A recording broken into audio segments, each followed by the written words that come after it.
Olá, hoje nós vamos falar sobre sepse. A sepse é uma doença que mudou ao longo dos anos a partir da incorporação de novas tecnologias e da melhoria nos cuidados, tanto do ponto de vista de diagnóstico como terapêutico, de muitas das doenças que até então não havia recursos para sua sobrevivência. E a incorporação de novas tecnologias, onde o prolongamento da vida tem levado ao desenvolvimento da sepse em diversas situações. A nomenclatura, utilizada hoje se restringe apenas a dois conceitos.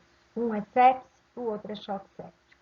Isso foi ocorrido a partir da definição pela campanha de Sobrevivendo à Sepse, na sua terceira edição, no ano de 2016, onde que sepse ficou com a definição que é uma presença da disfunção orgânica ameaçadora à vida, causada por uma resposta desregulada do organismo à infecção. E essa disfunção orgânica ela é definida pela variação de 2 pontos no score SOAP. E choque séptico, que é um outro grupo de pacientes que têm a sua evolução da sepse por uma anormalidade circulatória e celular metabólica grave, o suficiente para elevar ainda mais a importante taxa de mortalidade. Então, ela é definida como a presença de uma hipotensão arterial persistente, aonde há necessidade do uso de vasopressores para manter a pressão arterial média acima de 65 milímetros de mercúrio e um lactato sérico maior que 2 milimol, ou por outra metodologia, 18 miligramas por decilitro, a despeito da adequada ressuscitação volêmica.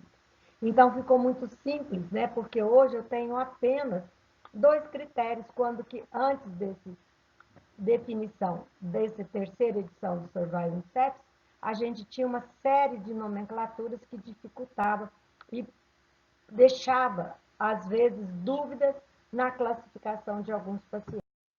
Então, hoje, se eu uso no paciente, ele tem um quadro infeccioso, e para garantir a qualidade de vida e mantê-lo vivo, eu preciso de usar vasopressor e o lactato está acima de 2, eu tenho, então, choque séptico. E o que foi, então, criado junto nesse survival? São algumas situações que me ajudam a predizer quem vai ter sepsis.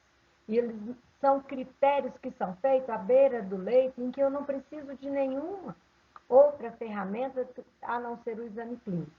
Então, isso foi chamado de Quick SOFA, que é o Quick Sepsis Related Organ Failure Assessment. Então, esse é muito tranquilo. Eu preciso de pelo menos 2 critérios dos seguintes 3. Uma taxa respiratória maior ou igual a 22, alteração do nível de cognição, alteração do status mental e uma pressão sistólica menor do que 100 milímetros de mercúrio. Então, se o meu paciente está com pneumonia e ele apresenta 2 ou mais dessas alterações, com certeza ele vai desenvolver sepsis. Então, este é um critério que ajuda você a perceber de maneira rápida aqueles pacientes que vão evoluir com maior gravidade. Então, se eu tenho uma infecção, não me interessa onde ela seja, se é urinária, se é pulmonar, se é de corrente sanguínea, e eu tenho mudanças nesses 3 critérios que eu mostrei agora, que é o Quick SOAP, ele vai ter, então, os critérios já para sepsis. E na SOFA, eu preciso ter a presença de mais ou 2 pontos.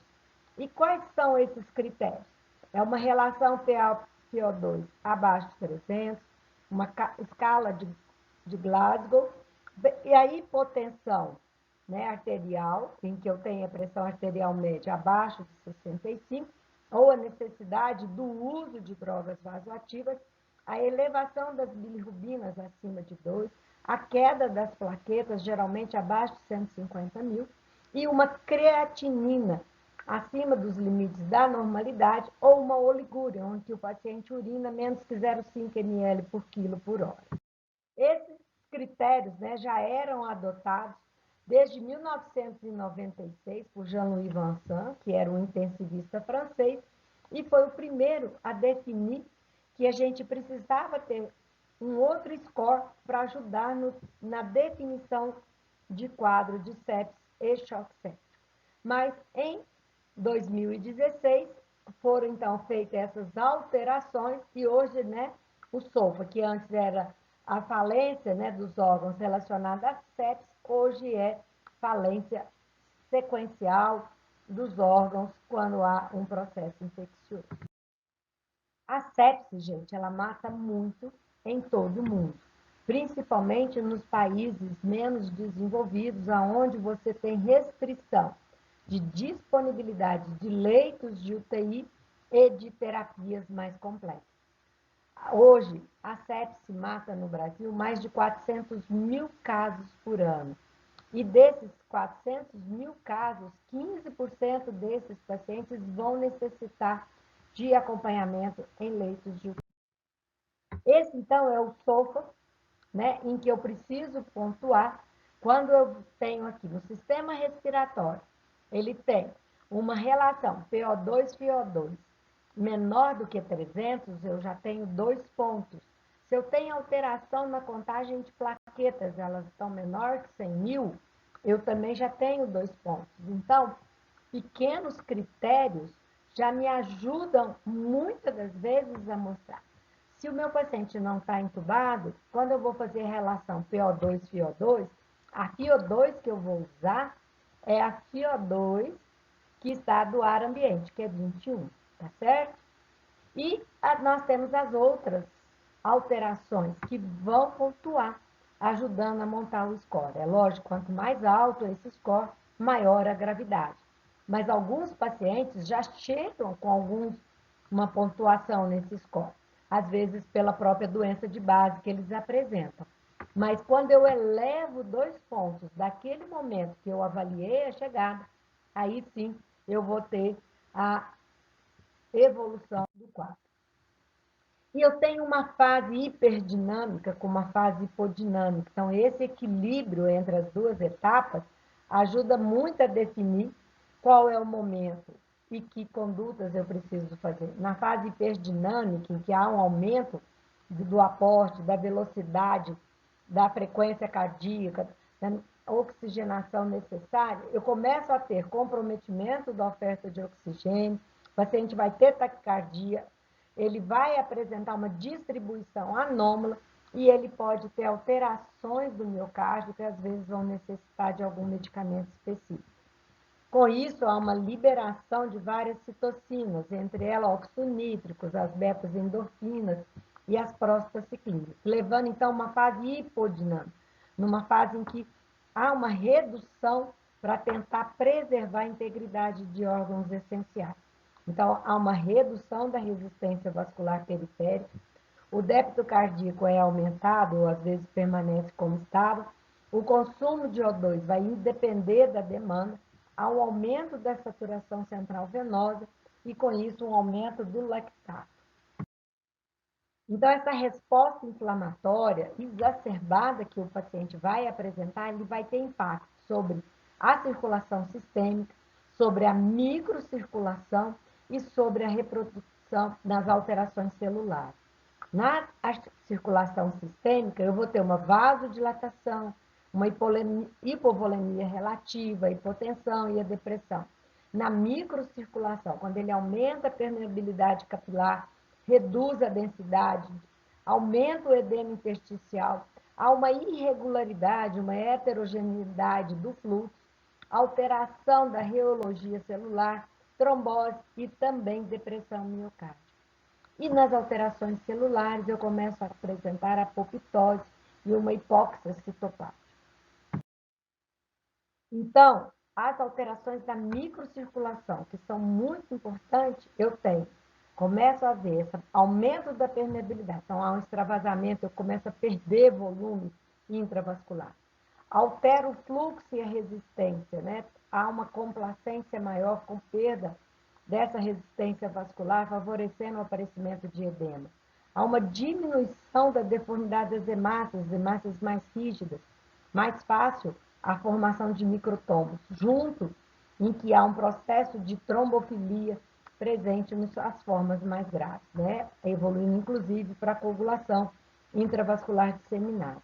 E começa a haver um shunt arteriovenoso, uma circulação mista entre arterial e venosa. A disfunção metabólica mais importante é a hiperlactemia.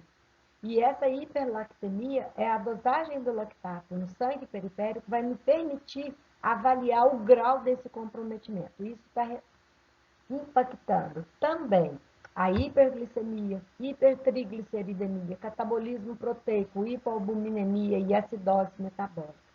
Tenho disfunção hematológica, onde ocorre anemia, porque eu começo a ter mais consumo e extravasamento, mas também essa deformidade das hemácias levam ela com uma vida mais curta e um sequestro esplênico maior. Ocorre trombocitopenia, tanto pela redução na produção de plaquetas, como também pela formação dos agregados numa trama de fibrina que forma no endotélio vascular. E com isso os distúrbios de coagulação ficam mais evidentes. Então, gente, a sepse é muito um equilíbrio entre uma resposta pró-inflamatória com uma resposta anti-inflamatória. E esse equilíbrio é que define o que esse paciente vai ter de maior ou menor gravidade e que maior necessidade de suporte intensivo ou quais serão os órgãos que mais vão ficar comprometidos. A oferta de oxigênio tem que estar em equilíbrio com o consumo, porque senão leva um choque, uma hipóxia tecidual. E com isso vai ter um metabolismo anaeróbio. Mais uma vez, uma elevação na produção de lactose. Então, quadros esses a gente vê muito, pacientes multi-invadidos, pacientes submetidos a vários procedimentos, situações em que há necrose de pele por pequenos trombos, a formação dos livedos reticulares, isso é muito característico no quadro quando haja comprometimento da macro e microcirculação. O ilho paralítico, né, que é uma outra situação que a gente vê muito, em que há um distúrbio metabólico, tanto do ponto de vista dos glicídios, né, e da glicose, mas também dos outros, né, elementos, como sódio, potássio, em que há essa perda por disfunção renal, ou mesmo por dificuldade de absorção ou por aporte, levando o paciente a esse quadro de distensão, piorando ainda mais, às vezes, principalmente se esse quadro era abdominal. O extravasamento de líquidos, a congestão pulmonar, a baixa oferta de oxigênio, né, também piora e agrava o quadro pulmonar desses pacientes. Então, muitas das vezes, o paciente ele tinha apenas uma pneumonia, em apenas um segmento ou um lobo. E o que acontece? Com a piora do quadro, a instalação do processo de infecção, né, que levou a uma disfunção orgânica ameaçadora à vida que a gente está definindo como sepsis, agrava todo esse quadro do paciente de maneira comprometedora. Então, na realidade, há algumas teorias dizendo que a sepse é uma tempestade inflamatória ou é uma imunossupressão? Ou é um organismo que briga muito ou é um organismo que brigou pouco? Com a abolição da SIRS como fazendo parte, que é a Síndrome da Resposta Inflamatória Sistêmica, dentro dos critérios de sepse, sim, apenas nos critérios das infecções, essa tempestade de citocinas leva muito a isso. Então, eu tenho citocinas que são pró-inflamatórias, como TNF-alfa, interleucina 1, a 6, que é muito utilizada como marcador de gravidade, e o interferon-gama. Eu tenho aquelas anti-inflamatórias, aquelas que vão fazer uma down regulation, mostrando que o organismo não precisa brigar tanto para poder manter o equilíbrio. Isso eu tenho interleucina 10, o receptor de TNF, a interleucina 4, né, e várias outras. Então, essa inabilidade de reestabelecer a homeostase leva à disfunção orgânica, onde uma situação prepondera sobre a outra. E quais são as principais manifestações clínicas da sepsis? Às vezes são pequenos detalhes, como a gente viu lá no SOFA, é que vai permitir a gente já prever quem vai. É lógico que algumas condições já são claras, né? Que eu já preciso ficar mais atento. Uma pneumonia no idoso é muito mais grave que uma pneumonia no paciente jovem sem comorbidades, né? Os extremos de idade são sempre mais graves. Os pacientes com comorbidades sempre vão ter evolução mais desfavorável do processo infeccioso. Mas algumas situações, alguns sinais e sintomas, ou mesmo alterações laboratoriais, vão nos ajudar no diagnóstico. Então, o paciente pode evoluir com taquicardia, hipotensão, edema periférico, diminuição da perfusão, né? Vocês vão ver muito isso, o tempo de enchimento capilar sempre maior que 3 segundos, um livedo, a elevação das enzimas cardíacas ou mesmo arritmia. Do ponto de vista respiratório, eu posso ter dispneia, taquipneia, cianose, hipoxemia. Na parte neurológica, o paciente pode evoluir apenas com uma confusão, que vocês viram que lá no diagnóstico do Pic-Soap, ela é fundamental para prever aquele paciente que vai evoluir de maneira desfavorável. Então, tem delírio, agitação, pode ter polineuropatia. Eu tenho também a comprometimento da função renal, levando o paciente a menor, né, produção de urina e elevação com isso das escórias nitrogenadas, o que agrava muito o quadro. Tem alterações hematológicas como plaquetopenia, como alterações do coagulograma, anemia, leucocitose, leucopenia. Tem a gastroparesia, que é aquele ilho paralítico, adinâmico, né? As úlceras gástricas de estresse, o paciente então evolui com lesões agudas de mucosa gástrica, com hemorragia, agravando já o quadro seu de anemia, de hipovolemia. Alterações hepáticas, principalmente com colestase, aumento das enzimas canaliculares, e discreta elevação das transaminases. Isso, durante muito tempo, foi chamado de hepatite reacional ou hepatite infecciosa, mas é realmente decorrente dessas alterações. E tem toda uma série de alterações, tanto endócrinas como metabólicas. Hiperglicemia, catabolismo proteico, queda da albumina, vocês veem muito isso, o paciente chega no hospital com 3,5, 4, com o processo em evolução, a gente vai chegar a pacientes, às vezes, com 1,2, 1,5 de albumina. A gente tem também redução na produção de alguns hormônios, principalmente os tiroidianos. E quais são, então, esses critérios? Então, esse é o SOFA mostrando para vocês de uma maneira mais restrita, mais específica em cada situação. Então, se eu tenho uma disfunção orgânica, aonde que isso vai do ponto de vista respiratório?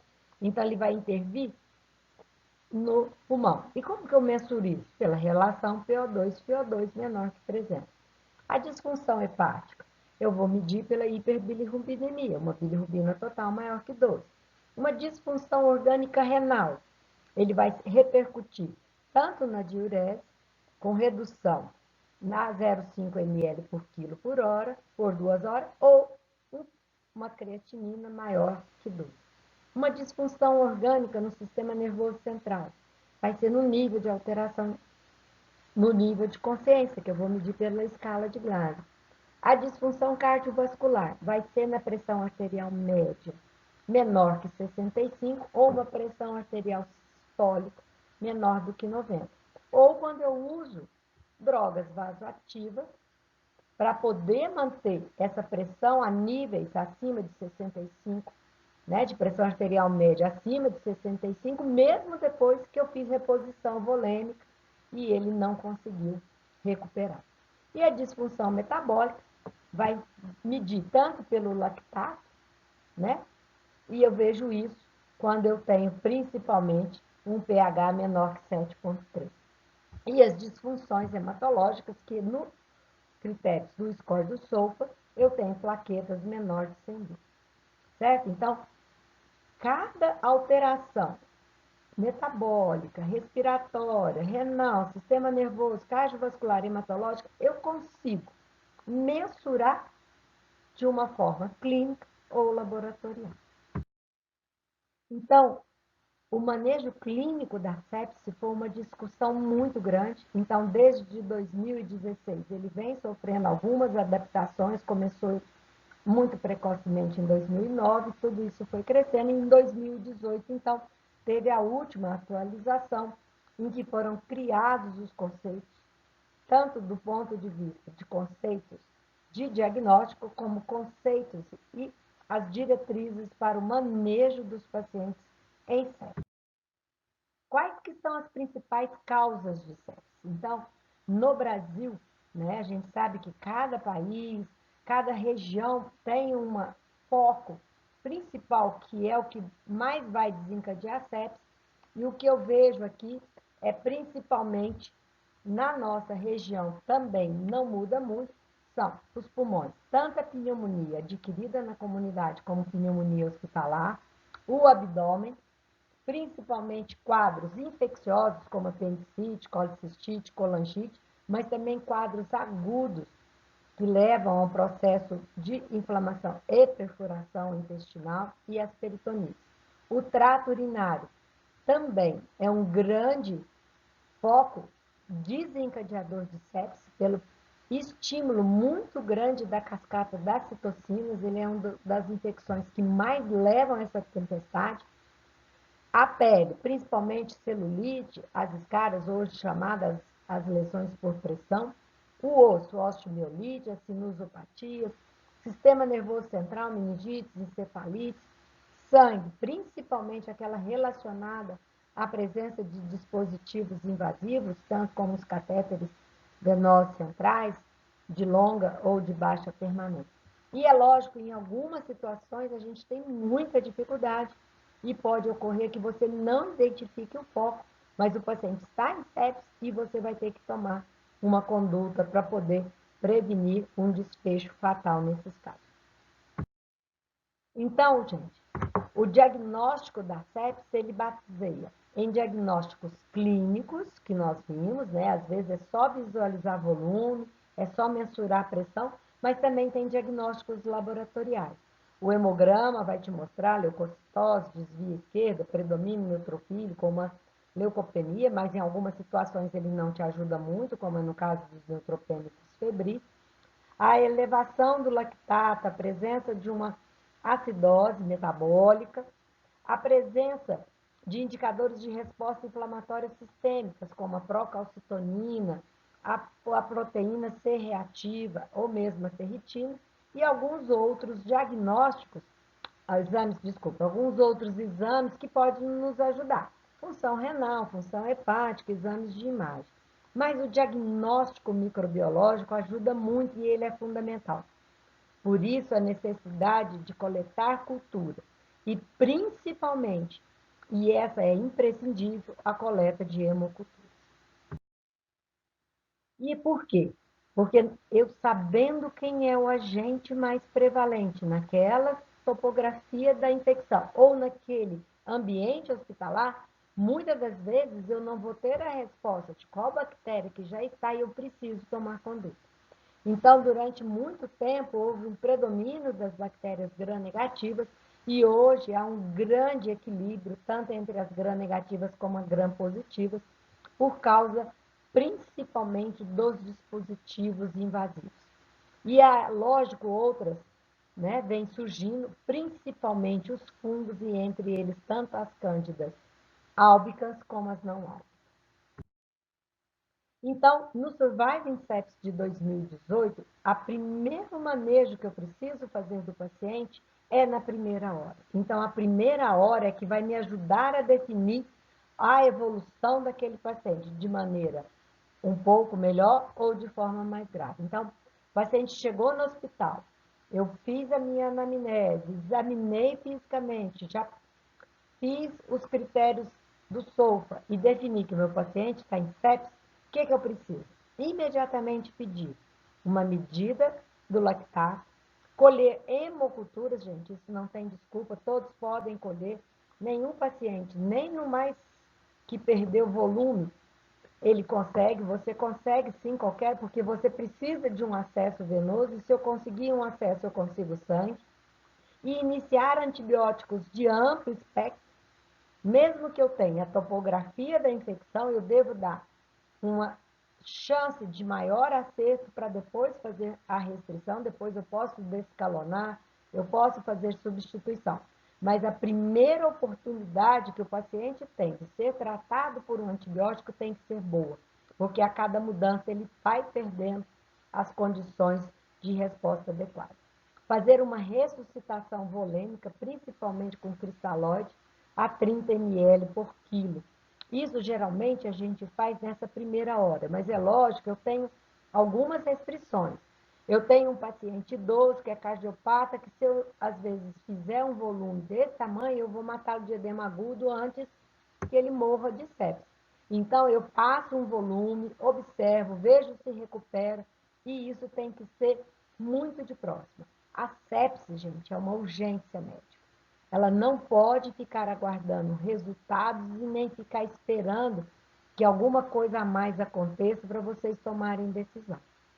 E se eu não conseguir, após 1 hora, repor este paciente com uma pressão arterial, após a reposição de volume, ele manter uma pressão arterial média acima de 65, eu preciso usar droga vasoativa.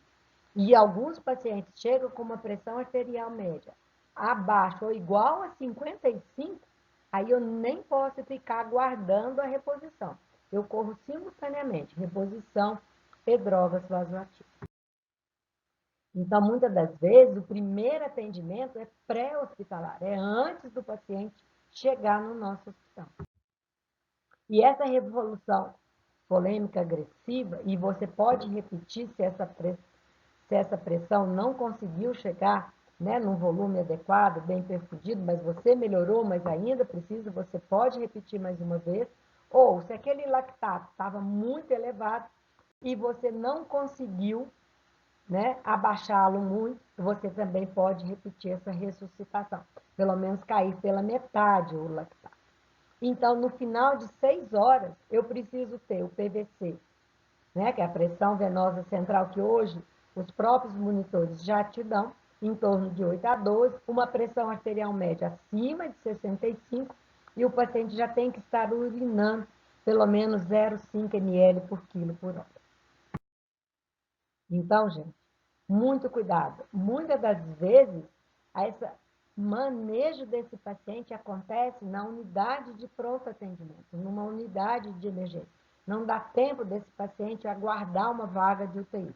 Então, quem está numa porta de uma urgência ou de uma emergência vai se deparar muito rapidamente com esses, né, pacientes, com essa necessidade de tomada de conduta. E quais são as principais, né, recomendações? Então, vocês viram quanto é importante a coleta das hemoculturas.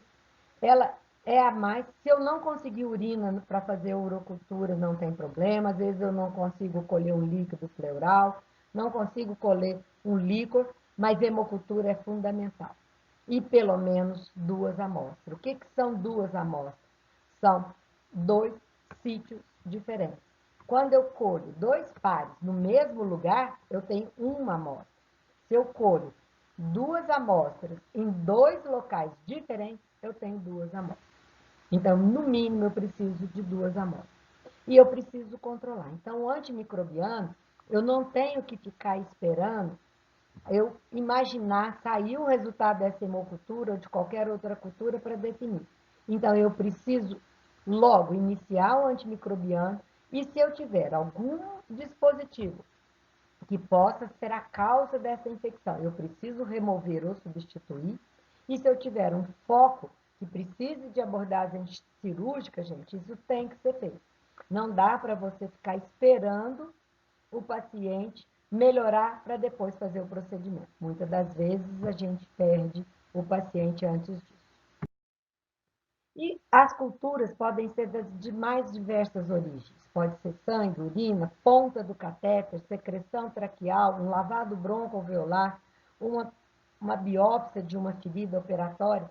Qualquer fonte de infecção pode ser feita, desde que feita, né, com segurança.